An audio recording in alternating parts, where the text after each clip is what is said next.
The purpose of this program is to draw a triangle, square, and pentagon using variables.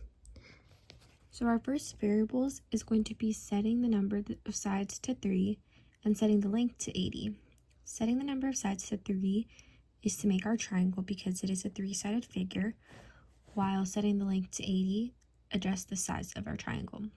We'll then repeat the number of sides 3 times and also move side length amount of steps and repeat the number of sides by also turning left 360 divided by the number of sides degrees. So that basically gives us 120 degrees that we're going to be turning around the corner. And then after this, to move from the triangle to the square, we have to use pen up, and that's going to allow us to transition to draw the square next to us without connecting the lines. We then change the hue by 30, which also changes the color of the pen in order to differentiate which shape it is.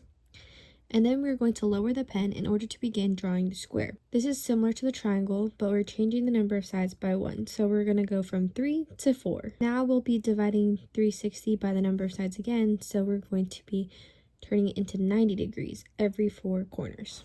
And then there's another transition where the pen goes up again, and then we go a couple steps forward, and then we change the color of the pen again from green to blue, and then again changing the number of sides by 1 to do 5 sides, which creates a pentagon.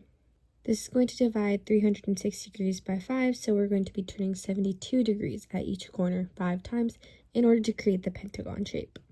I think that algebra and programming is very different because in algebra you have unknown values, where programming you know what you're trying to get and knowing the values.